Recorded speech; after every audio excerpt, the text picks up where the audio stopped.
America और Canada के बीच में अब टैरिफ वॉर शुरू हो गया है। अब तक ट्रंप ही थे जो कि टैरिफ लगाने की धमकी दुनिया के देशों को दे रहे थे, तो वहीं अब कनाडा जो है फ्रंट फुट पे आ गया है और अमेरिका को सीधे सीधे चुनौती दे दी है। कनाडा के जो निवर्तमान प्रधानमंत्री हैं जस्टिन ट्रूडो, उन्होंने साफ साफ कह दिया है कि अमेरिका उनके देश पर टैरिफ लगाएगा तो उसका जवाब दिया जाएगा। ट्रूडो ने अमेरिका को चेतावनी देते हुए कहा कि कनाडा तत्काल और कड़ी प्रतिक्रिया भी देगा।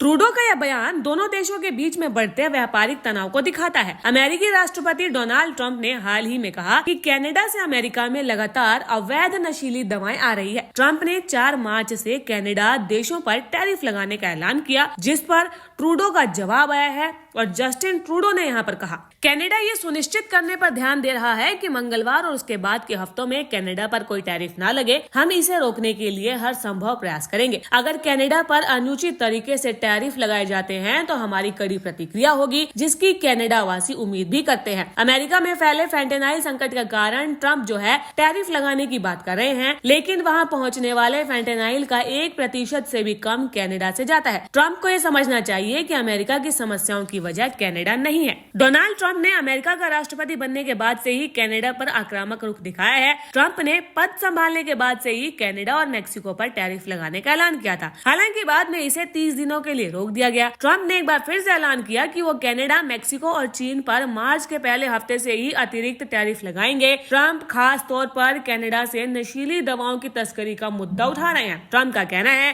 कि कनाडा और मेक्सिको से आ रही फेंटेनाइल ड्रग्स की वजह से ही अमेरिका में लगातार मौतें हो रही हैं। तो ट्रूडो ने भी जो है फेंटेनाइल के मुद्दे पर बात की है और उनका कहना है कि राष्ट्रपति ट्रंप जिन टैरिफ की बात कर रहे हैं वो अमेरिका में फेंटेनाइल संकट पर केंद्रित है। ये संकट तो कनाडा में भी है। मैं कह रहा हूँ कि अमेरिका में आने वाले फेंटेनाइल का 1% से भी कम कनाडा से है। इसे रोकने के लिए हमने ब्लैक हॉक हेलीकॉप्टर, ड्रोन और 10,000 लोगों की टीम के साथ सीमा पर निगरानी बढ़ाने के लिए $1.3 अरब खर्च किए हैं। हम पूरी जिम्मेदारी से इस ओर काम कर रहे हैं।